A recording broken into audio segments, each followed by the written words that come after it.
So many investors are keen to jump on a reasonable or best case scenario projection and the numbers look really good. But my big thing in order to make a deal really pencil out is what's the worst case scenario?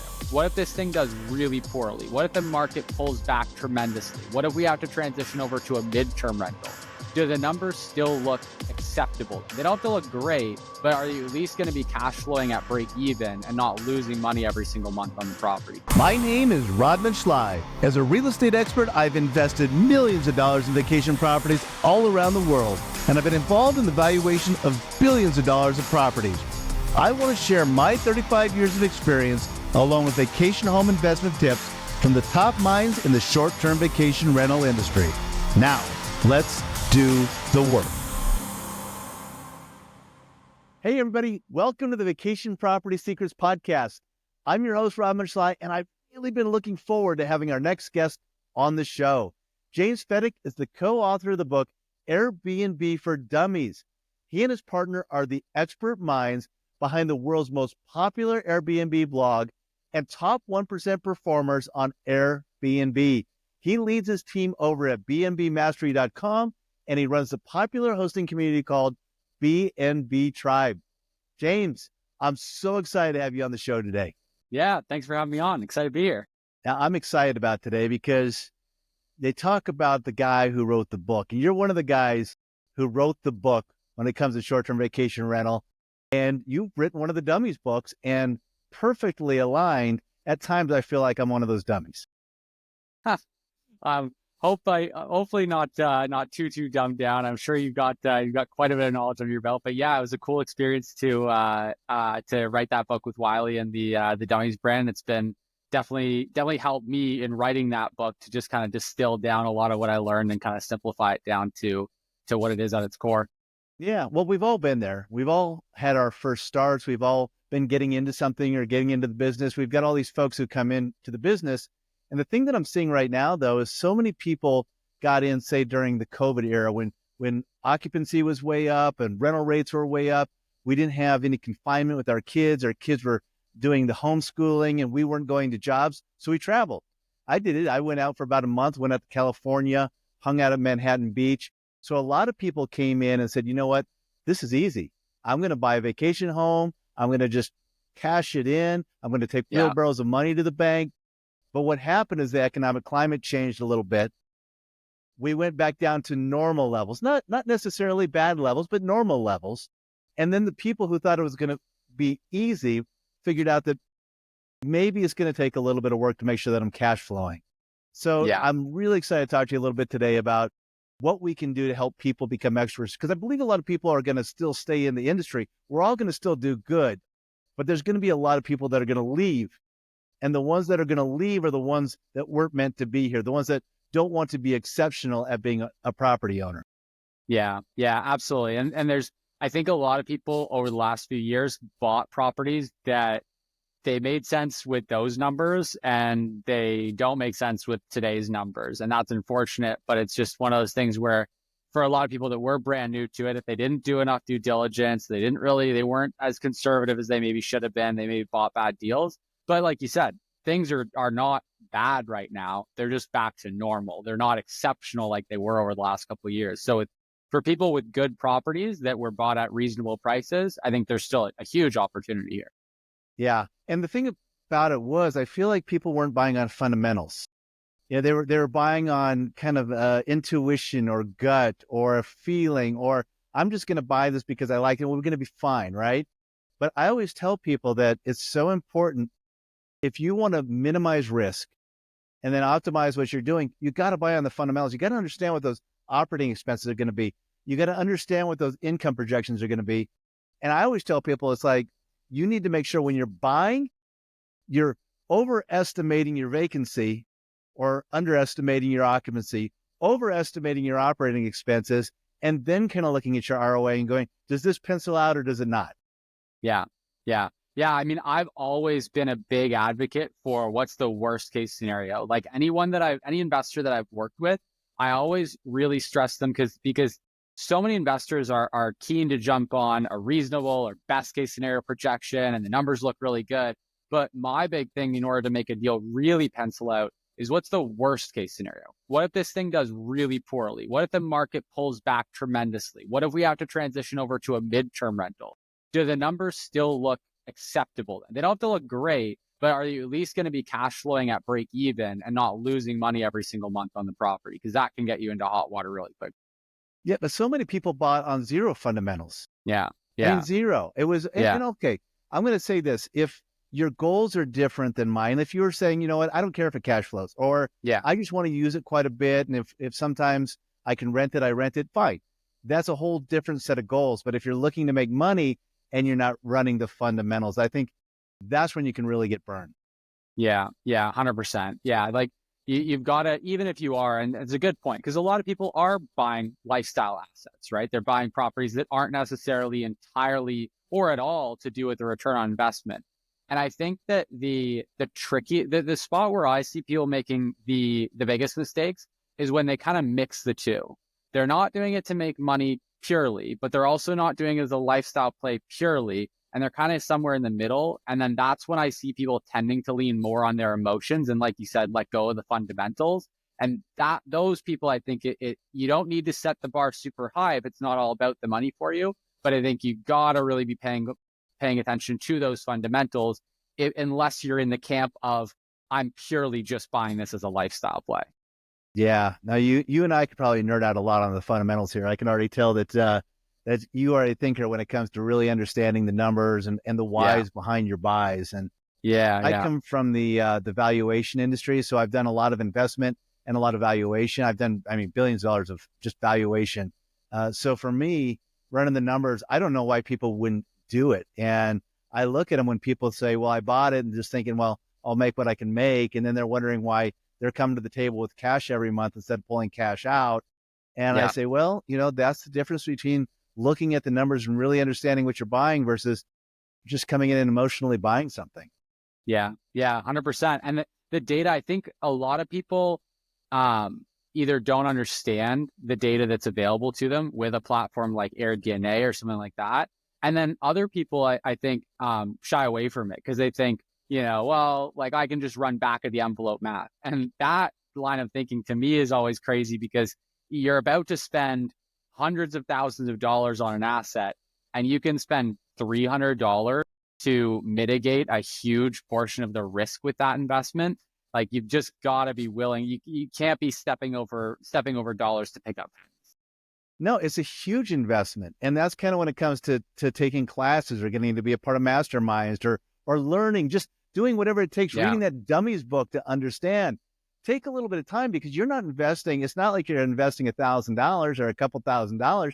You're making a big investment, right? And I tell people, it's like if you put a couple $1,000 into educating yourself to be really good at something, especially in this world, that you're going to get that back. Over and over and over again. I can't even tell you how much money you're going to save by just having a little bit of education and understanding the fundamentals. Yeah, 100%. How did you get started? What was like your first deal that you got into? So I actually got started before investing. I was managing properties. So I started about 8-9 years ago now, managing other people's properties on Airbnb. I started a management company in downtown Toronto, in Canada, and that went quite well. And then over the years of doing that, I started coaching some property managers and got like more and more experience with different markets and saw, wow, people over here are making really good money. People over there, maybe not so much. And so it gave me some really interesting insights into the whole world of short-term rentals before I actually pulled the trigger and bought a property. And so my first property that I bought was about 3 or 4 years ago now, it was basically a cottage property up a couple hours outside of Toronto. And it was one we spent a couple of months running the numbers on properties, doing due diligence, looking for a deal. And this particular property was a real diamond in the rough deal, where it had it had spray painted blue carpeting throughout. Like it's spray painted. Yeah, the blue carpeting that was originally installed wasn't quite blue enough for the previous owners. So at some point they decided that they wanted to freshen it up with some spray paint. So it was, bones were good, but it really needed some TLC. So we did pretty much a full gut on that. And that was right before COVID. And so I a really good deal made much, much better by the huge boom that came to that specific market because of everything going on with the pandemic. So that one did really, really well in positive equity and also in cash flow because people were trying to get out of the city and get out to like kind of a cottage getaway. So that was the first property, and then have another cottage property as well that I bought in kind of a similar market. Yeah. So you were looking at the fundamentals when things were kind of stable. And so you bought Yeah, based on stable fundamentals. And then we had the pop, which is a yeah, really good place to, and then you bought right. I mean, that's such a big part of the equation where people don't yeah, understand sometimes the importance of the buy. yeah, And that's another reason why you need to really run those numbers, because once you get down to that NOI or that projected NOI that you think that you're going to do conservatively, hopefully NOI, at that point, you can look at your purchase price and go, okay, where do I need to be if I'm going to hit my benchmarks, or if I'm going to get over the hurdle that I want to get over to make this purchase. And again, you were sitting there in the perfect situation to have the big pop. And did that come back down to normal market levels then after the yeah. pandemic? Yeah, it came back down to normal market levels. And that's why I say like it was a good deal. I know it was a good deal because even at normal market levels, it's still performing well. Like we're still getting good cash flow from it. It's still where we want it to be. Now, it was obviously really nice while it lasted that it was doing a lot better than that. We were making crazy cash flow with it, but we knew that whole time that wasn't going to last forever. And so, for example, when I bought the next property in, a very similar market, that one actually took me longer to find a deal that would underwrite because the numbers were just crazy. Like people were buying these properties, like you say, very emotionally. They were going for crazy asking prices. And there was just, as much as there was way more revenue out there to grab it, if you actually knew what was going on in the market, you knew that was never going to last. And so underwriting a deal and actually having the fundamentals checked out took quite a bit more time. It was harder to find. Well, and it's still that way right now. I mean, even now I look at a lot of, I walk away from a ton of deals. I mean, Yeah. I just can't get them to pencil out. They don't make any sense. But I have this real feeling right now that there are so many people that are starting to let their properties go because they're not meeting, like you said, they came in and they bought based on these high occupancy rates and they thought they were going to make all this money. And now they're going, well, there's no money in this. It's because, well, you didn't look forward. You were looking at the current market conditions, but you weren't thinking what happens after the pandemic. Do we go back down to these levels? And I'm thinking that a lot of these properties are going to start coming back on because people are not positively cash flowing up. Yeah. Yeah, absolutely. And we're seeing that already. Like we're starting to see deals pop up more and more every single month that goes by. Yeah, it's obviously unfortunate on the one side, those people are not in a good spot with those properties, but on the other side of that coin, it's an opportunity if they're, selling it for what is now a reasonable price for the property. 100%. And, with every kind of bad event that might take place, there's opportunity that follows. So, I always kind of look and I tell people, it's like, they'll see the videos and go, oh, why are you in this? Well, you should get out of this. You shouldn't be in this. You should be moving on. It's like, no, no, no, no, no, no, no, no. Other people should move on. And then I should move in. And I know that sounds maybe kind of predatory almost or what have you. But, the thing about it is like there are sophisticated investors and there are the people. And it's okay. I'm not being critical of somebody who's not sophisticated. But all I'm saying is that there's that person who really wants to get the good deals, who really wants to get the returns they're looking for, who really wants to capitalize on markets when they're happening. You have to have that level of sophistication that's going to help you make the right deals. And, I just tell people, it's like, don't get out, look for the opportunity and be the best at it. Because if you Yeah. can be the best at it and be really good at it, you're going to do very well. Yeah. Yeah, absolutely. And it really does just come down to, yes, it's more work to underwrite the deal, but like I always tell people, I'm sure you do as well. If you do that work ahead of time, it saves you orders of magnitude more headache and heartache down the road. Like I don't know what the average person would rather, right? I think most people would rather to spend an extra few months, even if it takes that, underwriting deals, passing on them, laying them up, than spend those months stressing about negative cash flow, ultimately having to sell, ultimately having to work longer to save up the money that you now lost on the bad deal. Yeah. Well, plus you make money on the buy just as much as you do on the sell, even sometimes more on the buy. So take that time necessary to make sure that you're putting the right property into your pocket, because, that portfolio is going to matter. The one good thing, if you're building a portfolio, if you get into a bad market or get into a bad property, you can just liquidate that and then move it into a market that might be performing a little bit better. It's different than a big apartment building or something larger where you've got a lot of eggs in a single basket. We've got multiple eggs in a basket, right? Where we can go, okay, let's get this one out, let's put one in. But at the same time, if you don't have to do that, try to do the work so you don't have to do that, because you don't want to be constantly, it's tough. Selling a property takes time and it takes money and it costs you commissions and it just costs you. So get it right the first time when you're coming into it. Yeah. Yeah. And I think another piece on that same vein that that a lot of investors would benefit greatly from is like just the idea that if you do what you just described of like looking at your NOI and then backwards engineering what the purchase price is that makes sense, you got to realize like there's an asking price, but that doesn't necessarily mean that's what the property has to go for, right? Depends on the market, depends how long the deal's been on the market for, everything else. But a lot of these deals right now, even though they might not look like good deals at face value, you'd be surprised what you can get when you just put an offer in. Like that first property that we bought, we ended up putting an offer in. It had been sitting for, I think, about 70 or 80, maybe even 90 days on the market. And we put an offer in, I think it was $20,000 down below asking, got that offer accepted conditional. And then after inspection, we actually turned up a few things that allowed us to negotiate another, I think it was $80,000 down off the purchase price. And the truth behind that deal was that the entire time it had sat on the market, they didn't get one offer. No one even put a single offer in because they were just scared away by that initial purchase price. We ended up getting it for $100,000 less than the purchase price they're asking. So if you find a really good property that would make a really good deal, there's no harm a lot of the time in just putting an offer in to see what you can get. Yeah, they're probably scared of the spray painted carpet too. I mean, like, the problem is, and, honestly, a lot of people don't have the vision to see through some of those cosmetic items, which is a good thing for investors. When we come in, we can go, okay, it's carpet, it can come out. But some people walk into a house, my wife does it. We're in a house here in Denver, Colorado that, we got for a steal. But if you looked at the house and you walked into it, it felt like the roof was going to be falling in. And, I saw something different because I could have the vision for it. And we made a great purchase. Matter of fact, we made a fantastic purchase and have incredible equity in this home now just because, you have to have that foresight. Yeah. Yeah, absolutely.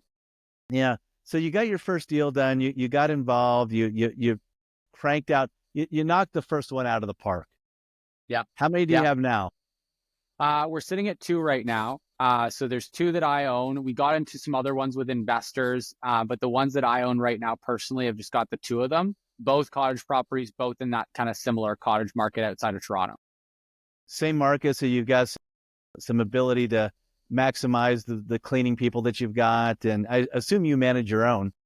Yeah, I do manage my own. They're actually, so they're in I say a similar market because one of them is about an hour and a half outside of the city, and then the other one's about 3 hours outside of the city. So really similar markets in that they're attracting a similar demographic of people.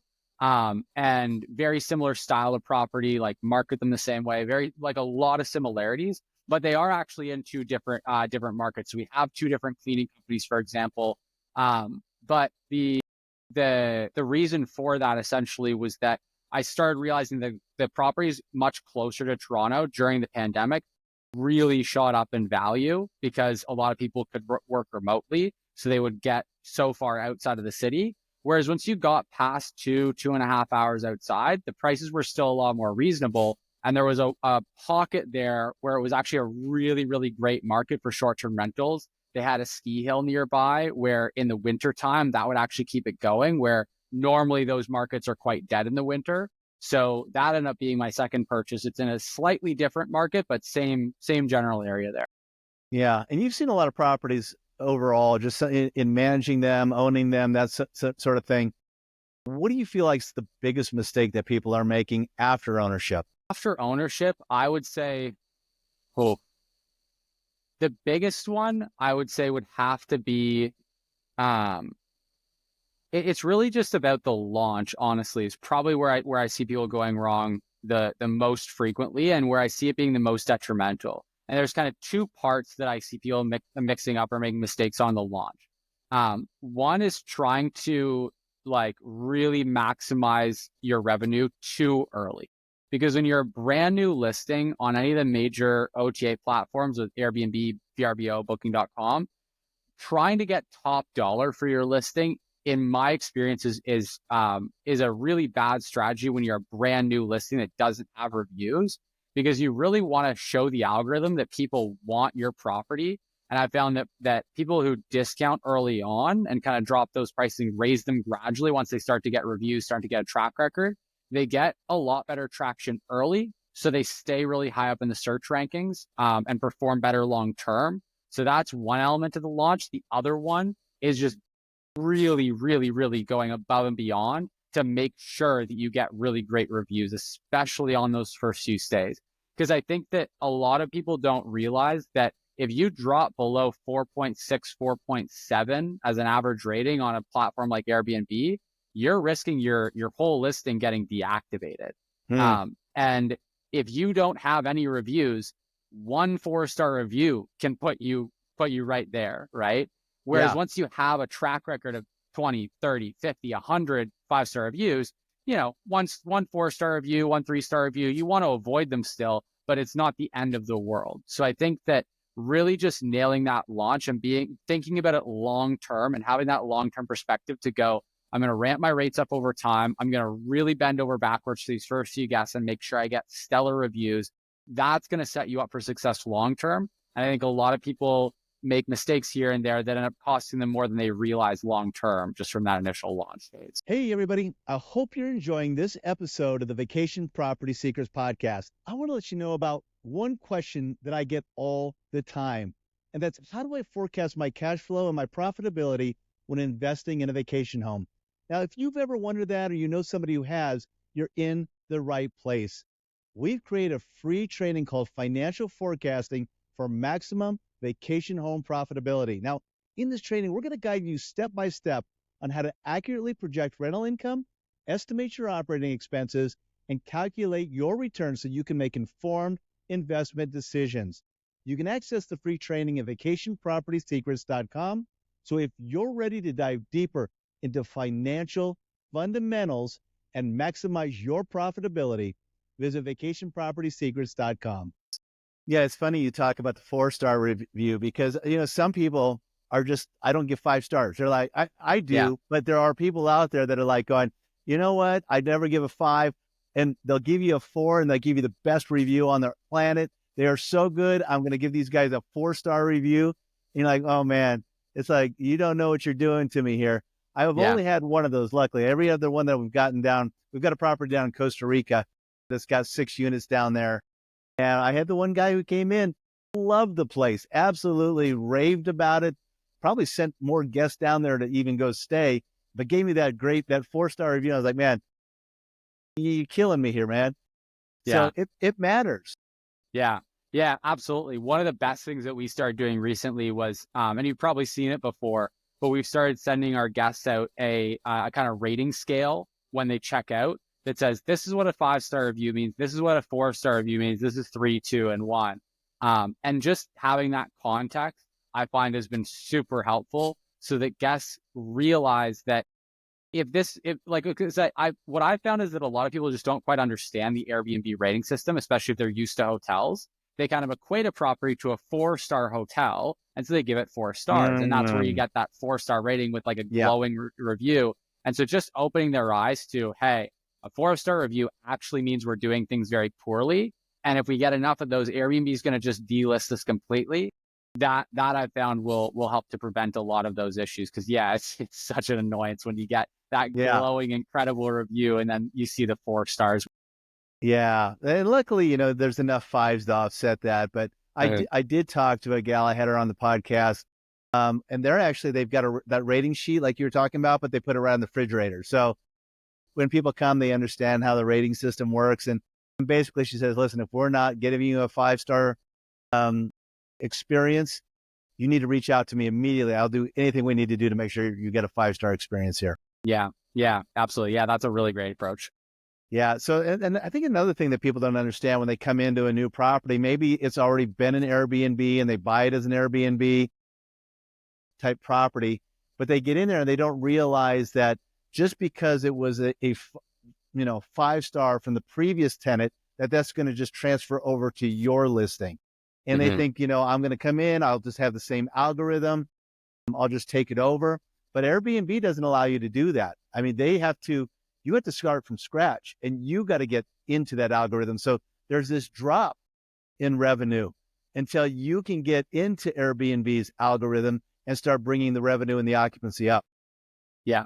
Yeah, 100%. I think that, people just need to come into it eyes wide open, being realistic about what to expect. Like, you're not going to get dropped right, at the top of the mountain, having all the work done for you, right? There's going to be a build up process, and that's fine. There's a cost associated with it, but I think people just need to be prepared for that and come in eyes wide open that is going to happen.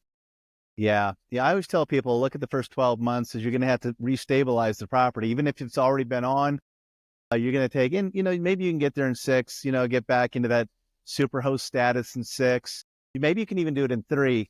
But I always tell people too, it's like in the beginning, when you get in there, if I were you, I would just offer it up to friends and family for, 4 or 5 trips for minimum cost so that you can start getting those ratings for the property and start hitting the algorithms again. Yeah, and learn how to be a good host, because that's the other thing, was when the property changes hands, sure, it's the same property, it's the same listing, but it's a different host, right? Yeah. And a lot of what you get in your reviews is a reflection of how good you're doing at hosting. Are you maintaining the property well? Are you managing your cleaners well? Are you communicating effectively with your guests? Are you handling issues when they come up? Are you doing it quickly? Are you doing it reasonably? Like, all these things. And I think it takes most people a little while to kind of get their footing and understand, how to operate and how to really, really do a great job of hosting. So giving yourself some leeway to do that as well, I think, is really. Yeah. So we talked a little bit about the biggest mistakes people might make coming in. But what about the biggest opportunities? Where can people really go in to optimize? Where should they spend their time, especially initially, to make sure that they are maximizing the property? I honestly think that probably the biggest opportunity is for people to invest that little bit more into the amenities of their property. Because like, what I really like kind of always try to guide people to do is to buy a property that's not at the very top end of their budget, so that they have a bit of budget left over for the furnishing, for the amenities, to do a really good job of that. And if you're taking over a property from an existing short-term rental, don't just relist it exactly as it is. Take a minute to brainstorm, like, what amenities or features could I add to this property to make it really stand out? What would make guests want to pay more per night for this listing? Or what would make them want to book this listing over the competition? Because we all look at, like, what's our cash on cash return from this investment. But when you run the numbers on the cash on cash return from adding some board games, spending $1,000 to put a little movie room in the basement, maybe spending $5,000 to add a hot tub, a lot of the times those numbers are really astronomical. Like, you get your best return on investment from adding those amenities, because they're so inexpensive and can make such a big impact on your total revenue. So I think that's a huge opportunity for new hosts, is just to always think about, what could I be doing or adding to this property to make it more attractive to my ideal guests and to make it stand out even more among the competition? And just doing that, I think you'll easily find 3, 4, 5, 10 different ways to improve your listing that are going to be wildly impactful. Yeah. So let's talk just for a second. That's great. I agree with you 100%. It reminded me though, for some reason, when you're talking about the hot tub, I was thinking I had a property up in Keystone, Colorado, a ski property, had a great hot tub. Every time I used to come up there though, the ski patrols from the employee housing were always in my hot tub. I'm like, come on guys, I get it, but at least put the cover back on when you're done. But in terms of like automation and such, what kind of things can people do to make sure, because you do want to be responsive? I think one of the things that people don't understand is that when somebody wants to book your place and they reach out to you, you got to be instant responding or they're going to go somewhere else. But I think there's all these incredible automated tools now that we can be using, all these systems that we can put into place to be really good at that. What are some of your suggestions there? Oh, I would say that some of my favorite, I mean, first off, get instant book turned on your listing if it's not already turned on, right? Like make it as easy as possible for people to book your listing. So, and for anyone who's listening who doesn't know what that means, it's basically just allowing people to book the property right away without actually messaging you first and getting your approval to book. So that's going to drastically increase your conversion rate. That's going to do wonders for your listing. There's some basic stuff like having, your automated messages sent out to guests so that once they book, they get a message that welcomes them, sends them a welcome guide before they check in, gives them all those details. Like those are some really great tools. Probably my two favorite tools that I'm using right now to really automate things would be, I use a tool called Hostfully for my guidebook. Now, Hostfully specifically is, I personally like it the best, but there's a variety of different tools you can use for your guidebook. Having a really, really good, detailed, user-friendly guidebook will do wonders, because not only does it make your life easier by reducing the amount of times that guests have to reach out to you to ask questions that you've already answered, 100 other times for other guests, but it also just enhances that experience for them because they can really quickly and easily find the answer to, how do I turn up the temperature on the hot tub? How do I, use the fireplace? Or like, where's a good restaurant nearby? So it makes that process of getting those answers really quick and easy for them. It's going to reduce your time spent communicating with guests. Everyone walks away from that better off. The other tool that I've started using recently that I've been a huge advocate for since I started using it, because I just can't believe how good it is a tool called Bestie AI. I've spoken a fair bit with the founder because I really wanted to understand how it works and like the tech behind it. It's an AI driven guest communication software. It can do a lot of really cool things. So for one, it can draft or automatically send out messages to your guests automatically. So that really helps with what you were saying, like responding back to them automatically right away within just a couple of minutes. The other thing you can do is do different kind of like revenue boosting activities. So like reaching out to guests that have booked with you and offering them extensions on their stays, or following up with people that inquired about your property but didn't book with you. I've tried out a bunch of different AI tools on the market because I was interested to see how they could help improve things. And a lot of them were not very good at all. I came across Bestie. I really, really like that one. So I've been using that one a lot. It's been a big one for us. I'm gonna have to check that one out because I don't know about that one. I do use was it Hostly for Yeah. that's that right? They're gonna have to Hostfully, send us yeah. some commission checks on this one because that is a tool that I love, their guidebooks, and I use them for my guidebooks and they work really well. But I hadn't heard of that other tool. And I mean, AI is such a big thing right now. I mean, not just AI, there's so many things that you can do with technology to make the processes easier, better, more efficient for you. And like you said, it's kind of like if you have that good guidebook, yeah, you're going to be providing really good information, but you're going to be saving yourself a tremendous amount of time. So you don't have to hop on that phone and answer that question or walk somebody through something.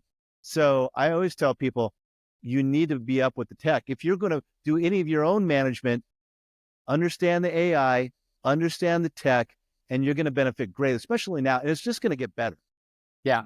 Yeah. That's the cool thing is like I was saying a little while ago, like the AI tools that are out now are like, they're some of the biggest advancements that we've seen in the tech space, specifically for short-term rental properties since I've started. Like everything up until now there's been big improvements, but they happen slowly over time. And then now it's like overnight, new tools are coming out all the time that are just totally revolutionary to hosts for just streamlining things, making the guest experience better. So like if you're using the right tools, it really makes a huge difference in terms of saving you time, saving you headache, but then also making your guest experience way better.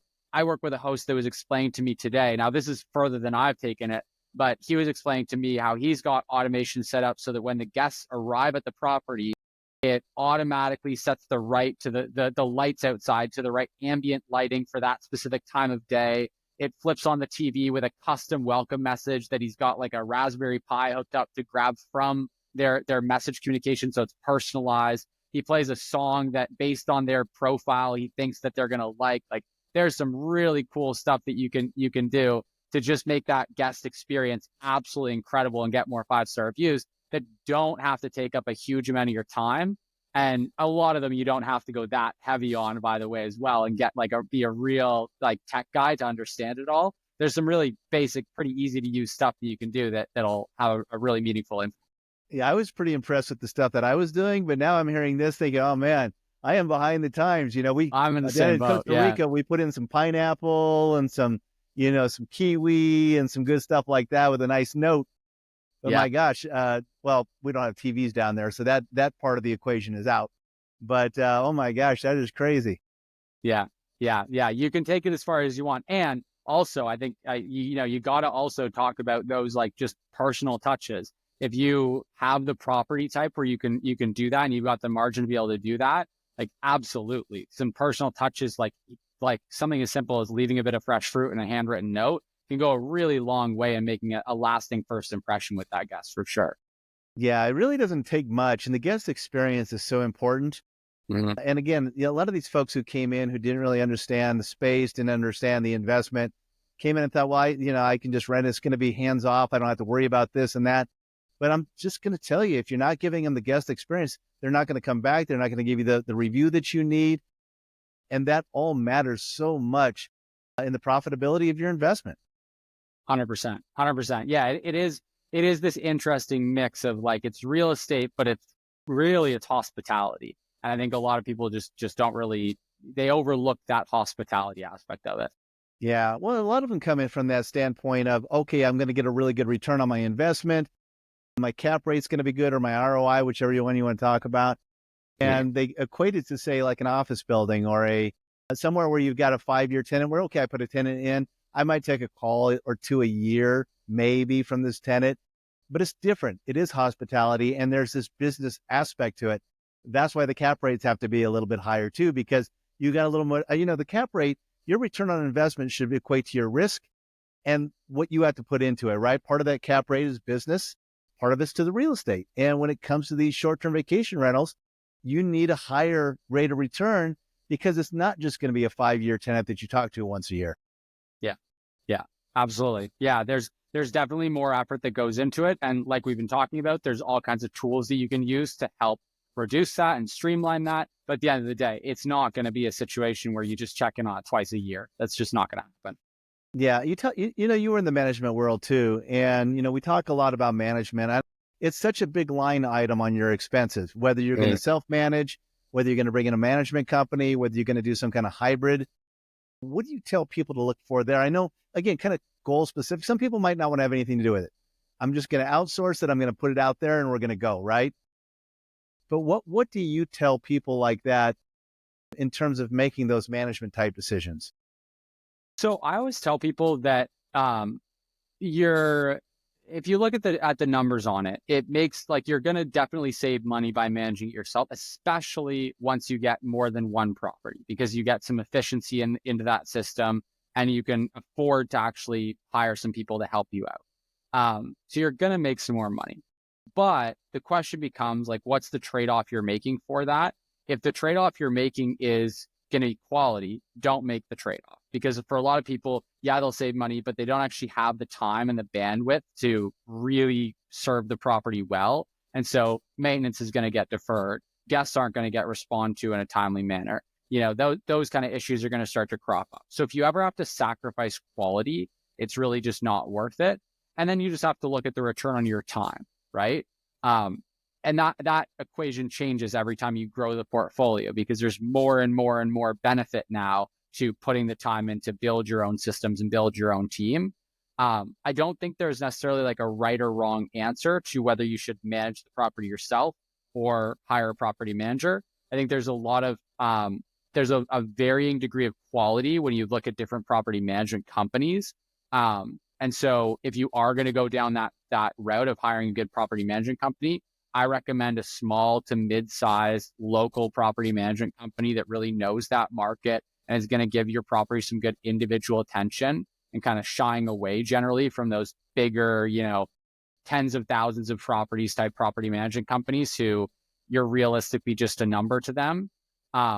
And then if you are going the self-management route, just going in again, eyes wide open that, hey, this is going to require time. This is going to require effort. And if you're not able to do that to the same degree that a property management company would, then you're probably better off at the end of the day going with the property management company and avoiding making those mistakes that are ultimately going to cause the property to underperform. No, that is really good advice. And I always tell people too is, when you're doing your cash flow, you're doing your pro forma, I put the management fee last. It's at the very bottom. Go through, figure out what your income is going to be, figure out what your occupancy is going to be, get your operating expenses really, really hammered out. And then look at that, plug that management fee in, find out what it's going to cost you to manage as a percentage that you're going to have to put out, and then do stress testing. Go, okay, well, if it's 25% or 30%, that's X amount of dollars. Do I want to try to keep that and do that work for that amount of money? Or do I want to have a management company do that work and give that to them? I mean, you can take it for yourself, but you're going to have to understand it's almost what you're getting paid to do the work a management company would be doing. 100%. Yeah, 100%. You're just hiring yourself as the managing company. It's not a free lunch. It's not like we can just delete that line item and then go, oh, great, I made more money. Well, yeah, you do, but you've got to put the work in to earn that extra money. So that's a perfect way of putting it. It really is just you hiring yourself. Yeah, for sure. Well, James, I know we're running up on time. Number one, thank you for this. This has been great today. I finally find somebody who I can really nerd out with, which I enjoy that a lot. A lot of people don't talk about the analytics and the fundamentals. I mean, we can talk a lot about what to do to a property, but to go deep on this, it's very, very beneficial for people who are coming in who just don't understand it. They don't understand the fundamentals. To have somebody come in and actually be able to talk about why it is so important to go deep when it comes to make sure on your investments on what you're investing in. But I want people to be able to find you too. So where do people need to go to find you? Yeah, they can just search up my name, James Svetec. My biggest channel is YouTube. I'm putting out a new video every week and trying to deliver as much value on there as possible. So that's probably the best place to go. And if you want to check out more about kind of everything that I'm up to, bnbmastery.com, just bnbmastery.com is a great place to find me as well. That's awesome. Last question. You've accumulated a lot of knowledge. I mean, you started back, you didn't even own property at the beginning, right? You were managing it. You were seeing a lot of deals. You were seeing a lot of things happening. So you had a really good opportunity to learn. But what would you tell somebody who's coming into the place now, into the space? What would you tell them would be your best piece of advice for them that they could find the most beneficial as they started their investment journey? Honestly, the best piece of advice is just to not reinvent the wheel. Like when I was getting started 8-9 years ago now, it was like a lot of stuff we had to figure out on our own because there just wasn't as much knowledge out there already that people were sharing about how to run things effectively, how to do the underwriting, how to do the analytics, everything else. So I think there's like, whether you're going to go the route of like, putting in the time and effort to go and scour YouTube and look at podcasts like this one and just kind of source that information, or whether you're going to join a community or whether you're going to work with a coach, just don't reinvent the wheel. Figure it out, like learn from other people that have already gone and made the mistakes so that you don't have to, because the truth is almost all of the mistakes that you will make if you go it on your own have already been made by other people. And it's way less expensive to go and learn from them versus going and learning by, making those mistakes yourself. No, I agree. If you can shorten your learning curve, we call it evolving exponentially. Whatever you need to do to learn and to shorten that learning curve, do it, because it's a big investment. Yeah, absolutely. James, thanks for coming on the show today, man. This has been really, really good information. Absolutely. Thanks for having me. It's been awesome being here. Thank you for tuning in to this episode of the Vacation Property Secrets Podcast. If you enjoyed the show, we'd really appreciate it if you could leave a rating and a review on Apple Podcasts or Spotify. By leaving a review, you not only support the show, but you also help others find and enjoy it just like you did. Also, please share this episode with somebody who could benefit from it. And if you're aiming to build a short-term vacation rental investment business that's based on strong investment fundamentals and not just emotion, I'd love to invite you to a free training that I'm hosting. It's my financial forecasting for maximum vacation home profitability training, an on-demand video course that's completely free. It walks you through the investment fundamentals to build and scale your short-term vacation rental business. You'll also learn how to estimate investment income and your operating expenses to build a projected pro forma operating statement and the potential NOI and return on investment for your property. Just go to vacationpropertysecrets.com to get access to your free training. We'll see you next week for another episode of the Vacation Property Secrets Podcast.